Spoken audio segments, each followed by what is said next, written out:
Bakit kaya meron talagang mga ganitong mga player mga doy?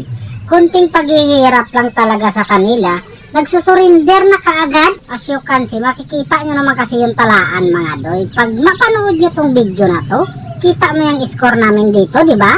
Kaya napanghinaan na talaga yung taon sila ng loob. Pero ako mga doy, hindi ako ganyang klaseng tao mga doy.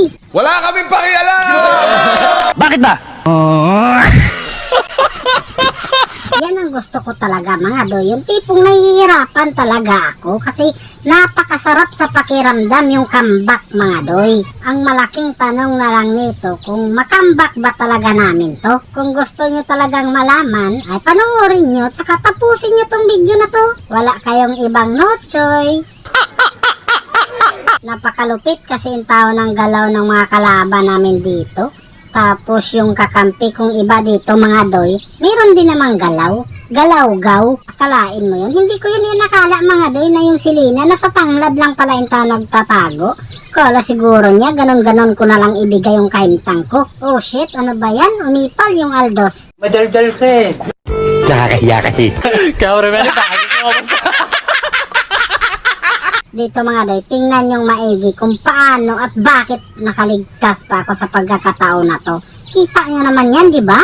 Ang dami nang kumukuyog sa akin pero bakit hindi nila kayang kunin yung kahintang ko mga doy?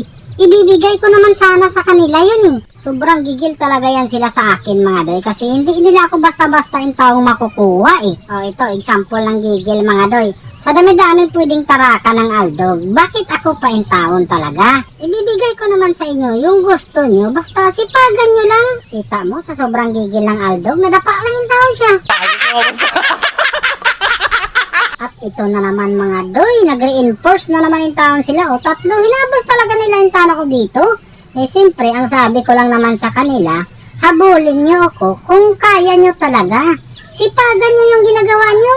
O kita mo yung mga dodge ko doon mga doy, kay Selena. Madali pa sa basic yung ginawa ko na yung na-dodge mga doy. At dahil makulit masyado yung Selena mga doy, at pinainom ko siyang nakaupo. Gigil na gigil kasi kayo sa akin, tapos kulang naman kayo sa sipag. Paano kayo mapopromote niyan? Pero siyempre, ipapakita ko rin sa inyo kung paano ako nagkaka-error mga doy. Katulad lamang nito. Dapat hindi na ako tumulong doon sa kakampi ko kasi andyan yung napakarami. Pero dahil gusto kong ipakita sa inyo mga doy, ginawa ko yun. Sa puntong to, tambak na tambak pa rin talaga kami mga doy. Sa talaan pa lang yan, kita nyo naman siguro yung talaan na yan, di ba? Tambak na tambak pa rin kami. Kaya ang sabi ko sa mga kakampi ko, relax lang tayo. Kasi pag manggigil yung masyadong mga yan, mapapagod din yan. Tanging magagawa lang muna natin dito, depensa mekanismo lang. Ito panibagong depensa na naman. May kasama na naman silang mananap dito mga doy. Pero ang hinihintay lang namin talaga na magka-error yung mga yan mga doy. Kasi gigil na gigil talaga yan sila. Natatapusin na. Sa totoo lang, ito talaga yung pinakadabis na comeback sigurong magagawa ko pag manalo kami dito mga doy. At ito na nga, pumasok na nga talaga sila.